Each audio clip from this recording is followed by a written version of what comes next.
Le dernier quart d'heure de Smart Bourse chaque soir, c'est le quart d'heure thématique et régulièrement, nous avons rendez-vous avec l'intelligence artificielle dans cette émission et l'intelligence de Jean-Jacques Ohana à nos côtés, consultant indépendant et membre du board de la FinTech AI for Alpha. Bonsoir Jean-Jacques.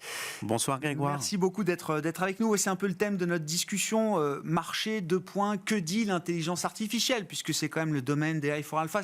On appelle ça de la détection de signaux, c'est ça Jean-Jacques? Absolument. Ouais. Des détection de signaux faibles qui parfois sont des signaux forts. Ouais, c'est ça. Avec le bruit des marchés quand même, il faut le noter. Donc en réalité des signaux qui, c'est bien documenté, qui sont peu prédictifs en moyenne, mais qui le sont un peu plus que l'aléa total. Ouais. Voilà. Et le filtre humain, évidemment, qui permet de compléter l'analyse pour dire les choses.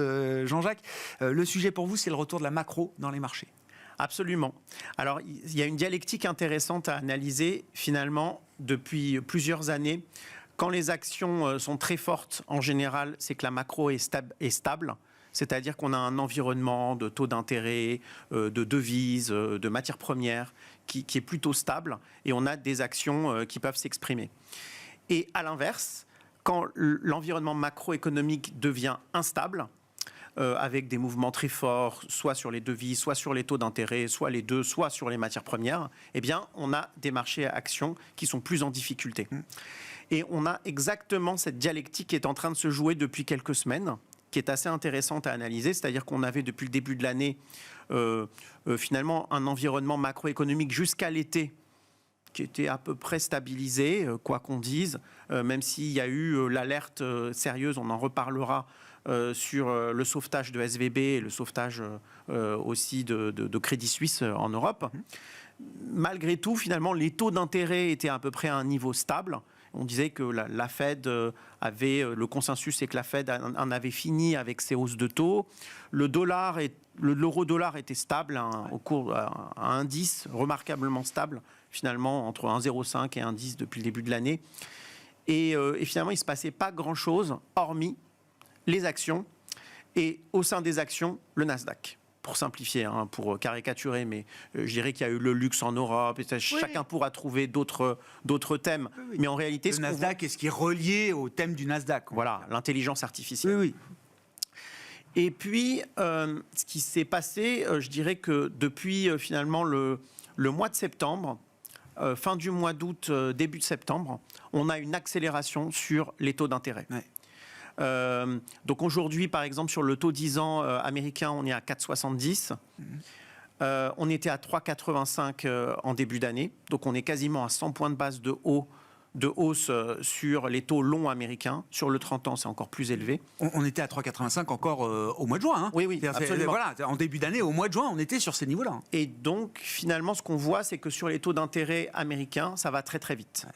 Il y a une pentification de la courbe, ce qui est à noter, parce qu'on avait des courbes qui étaient inversées en record à moins 100 points de base entre le 2 ans et le 10 ans. Et maintenant, on est à moins 30. Donc, il y a une pentification. On est encore inversé, mais beaucoup moins qu'avant. Ce qui traduit 2 choses importantes.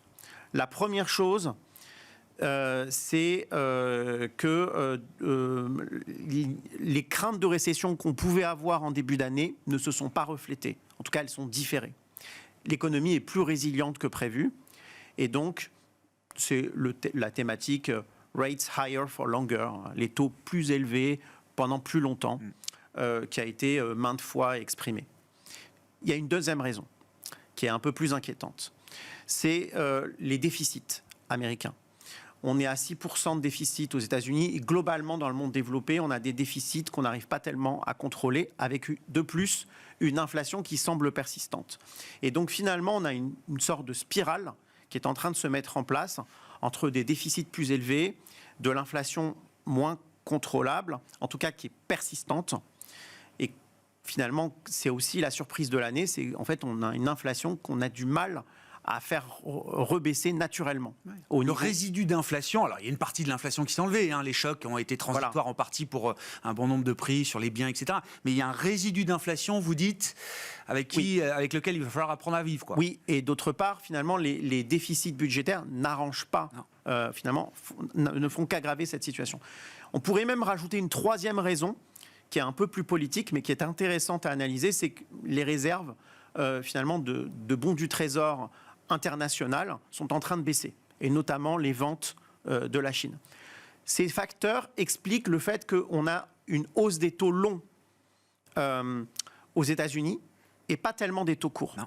Parce que finalement, les taux courts, l'idée que la Fed, elle va peut-être faire une hausse d'ajustement d'ici la fin de l'année, c'est même pas sûr, on verra. Mais c'est pas essentiel finalement.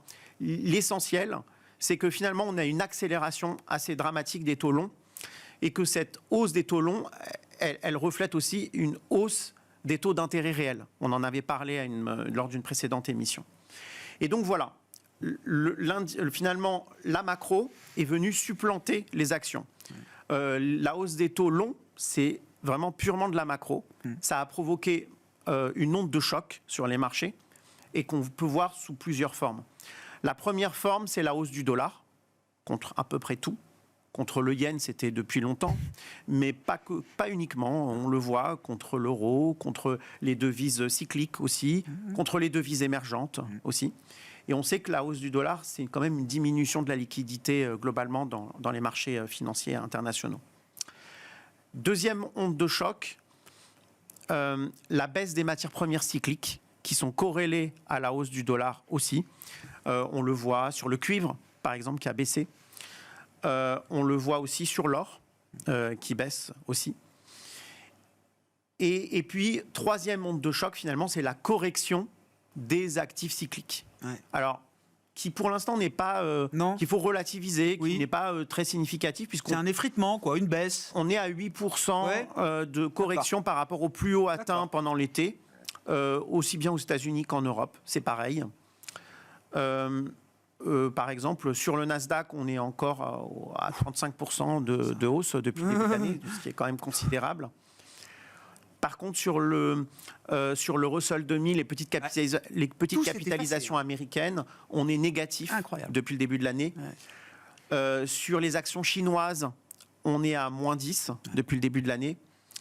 Et puis finalement, sur bon nombre, il y a une disparité très forte en réalité. On n'est pas capable d'avoir, en lisant les performances et finalement en regardant la situation de manière très pragmatique, de tirer un jugement sur est-ce que on est en bull market ou en bear market. On ne peut pas le savoir. Si vous regardez le Russell 2000, on n'est pas loin des plus bas de 2022, vous dites c'est un bear market. Vous regardez les petites banques américaines, c'est un bear market. Vous regardez le Nasdaq, c'est un bull market. Donc cela illustre tout à fait la situation, mais dans ce cadre-là, il y a eu quand même aussi une hausse des indicateurs d'aversion au risque qu'on doit regarder de près. Jusqu'à présent, l'aversion au risque, elle était faible. Il n'y avait pas de stress dans le marché. Désormais, on a une hausse du stress. Ouais. Alors, des volatilités implicites qui sont plus élevées. Ouais. C'est ce qu'on voit sur le VIX notamment, mais d'autres volatilités implicites. On voit également des hausses de volatilité sur d'autres marchés que les actions. Oui, c'est ça. Parler des taux, mais aussi sur les devises. La vol monte sur d'autres classes d'actifs que les actions aujourd'hui. Absolument. On voit aussi les spreads de crédit s'écarter. Ça commence. Un peu, ouais. Donc en réalité, on avait finalement un marché du crédit qui était très résilient. Ouais. Il suit maintenant, il emboîte le pas de la hausse de la volatilité, la hausse du VIX qui est un peu leader dans ce mouvement de retrait. Et donc finalement, on a une tension des conditions financières qui est aujourd'hui palpable et qu'on peut expliciter. Dans cet ensemble, ce qu'il faut voir, c'est que tant que la macroéconomie n'est pas stabilisée, les marchés d'actions seront instables. Parce que ce n'est pas en fait des taux qui accélèrent violemment à la hausse, et c'est des taux réels. Ce n'est pas une situation stable pour les marchés. Ouais. On le voit aussi dans les compartiments de l'économie réelle.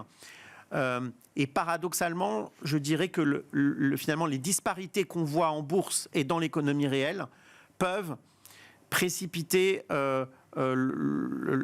peuvent entamer la stabilité financière mondiale, tout simplement parce que les hausses de taux sont plus justifiées par les exubérances et les excès de valorisation de quelques secteurs. Ouais. Ce qui est très perturbant dans la repentification de la courbe de taux, de ce que je comprends, c'est que on pouvait attendre alors ce qu'on appelle un bull steepening, c'est-à-dire l'idée que la courbe allait se repentifier par le bas, par les taux courts, le ralentissement devenant potentiellement une récession économique aux États-Unis. Le marché anticipe que la Fed va commencer à assouplir ses conditions, commencer à baisser ses taux. Et donc, dans un bull steepening, c'est la partie courte. Ce sont les taux courts qui baissent et qui donnent ce mouvement de repentification de la courbe. Là, c'est pas du tout ça. Là, les taux courts restent higher. Et c'est la partie longue qui décroche avec un phénomène de correction obligataire qui continue. Tout à fait. Alors, c'est vraiment en quelque sorte ce qu'on appelle un playbook, un cas d'exemple de krach obligataire. Ce qu'on voit, c'est-à-dire c'est 46% de baisse, j'ai vu, pour une obligation du Trésor américain. Absolument, le pic de mars 2020. Et c'est pas un krach obligataire qui est provoqué tant par la Banque centrale, encore que on l'a dit aussi dans des émissions précédentes que les banques centrales, faut le savoir quand même, purgent leur bilan. Donc il y a quand même une baisse de bilan. Il y a un resserrement monétaire par la hausse de taux, mais il y a aussi un resserrement monétaire par la baisse des bilans. Que cette baisse des bilans, elle se prolonge à un rythme constant, tant aux États-Unis qu'en Europe, dans toutes les zones géographiques d'ailleurs, sauf en Chine. Mais en tout cas, il y a quand même, on a les ingrédients d'un krach obligataire qui s'est déjà produit. On ne sait pas où il va s'arrêter parce qu'on sait très bien que dans un krach, il y a de l'exagération aussi. Et finalement, des investisseurs très célèbres, comme je pense par exemple à Bill Ackman, avaient parfaitement vu la situation. Et en réalité, ce qui se produit, c'est vraiment une hausse des taux sur les parties vraiment longues de la courbe américaine et qui est engendrée par les différents facteurs que nous avons explorés au début. Ce krach obligataire est tellement puissant, semble-t-il, que les analystes de Barclays disent pour stopper le krach obligataire, il faut un krach action. C'est-à-dire que pour redonner de l'intérêt et pour qu'on voit les marchés obligataires rallier à nouveau, il faudra qu'on passe par un stocks crash. C'est le message, malheureusement, que nous donnent les indicateurs de stress. C'est-à-dire que les indicateurs de stress nous disent aujourd'hui que ce krach obligataire a un impact sur la stabilité financière. Alors, soit les banques centrales capitulent d'elles-mêmes, ce qui ne semble pas être le cas. Reculer. Enfin, ça les a fait reculer temporairement. Voilà. Soit les marchés financiers capitulent eux-mêmes, ce qui fera réagir les banquiers centraux. Eh bien, voilà. Qui est dit. Merci beaucoup pour cette mise en perspective, Jean-Jacques. Jean-Jacques Oana, qui était avec nous, l'invité de ce dernier quart d'heure de Smart Bourse. Jean-Jacques, qu'on retrouve régulièrement dans l'émission à 17h45, donc consultant indépendant et membre du board de la FinTech AI for Alpha.